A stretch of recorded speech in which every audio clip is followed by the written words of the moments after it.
భగవద్గీత నాట్య శాస్త్రాలకు యునెస్కో గుర్తింపు.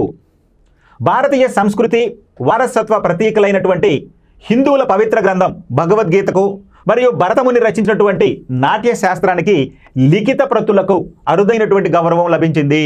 అంటే ఈ యొక్క యునెస్కో ఆధ్వర్యంలో ఉన్నటువంటి మెమరీ ఆఫ్ వరల్డ్ రిజిస్టర్లో మన భారతదేశానికి చెందినటువంటి ఈ యొక్క హిందువుల పవిత్ర గ్రంథమైనటువంటి భగవద్గీత, అదేవిధంగా భరతముని రచించినటువంటి నాట్యానికి సంబంధించి నాట్య శాస్త్రాలకు ఈ యొక్క మెమరీ ఆఫ్ వరల్డ్ రిజిస్టర్లో స్థానం లభించింది.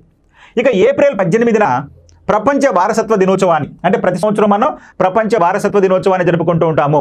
ఈ రోజున పురస్కరించుకొని ఈ యొక్క యునెస్కో వారు మన భారతదేశానికి చెందినటువంటి ఈ 2 ప్రతులకు ఇందులో స్థానం కల్పించడం అనేది జరిగింది. ఇక మెమరీ ఆఫ్ వరల్డ్ రిజిస్టర్లో మానవ జాతి వారసత్వానికి సంబంధించినటువంటి పుస్తకాలు, అంటే మానవ జాతి వారసత్వానికి సంబంధించిన పుస్తకాలు, రాత ప్రతులు, మ్యాపులు, ఫోటోలు, ఆడియో మరియు వీడియో రికార్డులకు ఇందులో స్థానం కల్పించడం జరుగుతుంది. అందులో భాగంగానే 2025 సంవత్సరానికి సంబంధించి ముందుగా మన భారతదేశానికి చెందినటువంటి ఈ భగవద్గీత మరియు భరతముని రచించినటువంటి నాట్య శాస్త్రానికి ఈ యొక్క దానిలో స్థానం లభించింది. 2025లో భగవద్గీత నాట్య శాస్త్ర లిఖిత ప్రతులతో పాటు వివిధ దేశాలకు చెందినటువంటి 74 వారసత్వ డాక్యుమెంటరీలను గుర్తించినట్లు యునెస్కో పేర్కొనడం జరిగింది. అంటే మన భారతదేశం నుంచి 2 వ్రాత ప్రతులు భగవద్గీత, నాట్య శాస్త్రం వస్తే ప్రపంచవ్యాప్తంగా మనకి 74 వారసత్వ డాక్యుమెంటరీలను గుర్తించడం జరిగింది.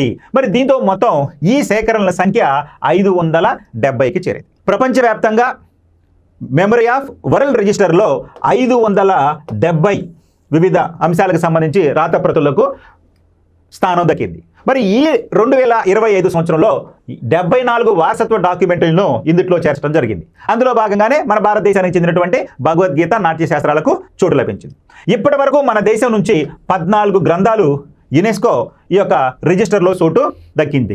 సో ఇప్పటి వరకు మన భారతదేశానికి సంబంధించి మొత్తం ఏంటండి 14 గ్రంథాలకు ఈ యునెస్కో వారు ఈ లిస్టులో చోటు సంపాదించడం జరిగింది. సో కాబట్టి మొత్తం 570 వివిధ రకాలైనటువంటి ఈ వ్రాతప్రతులలో ప్రపంచానికి సంబంధించి మన భారతదేశానికి సంబంధించినటువంటి ఈ వ్రాతప్రతులు ఎన్ని ఉన్నాయా అంటే 14 ఉన్నాయి.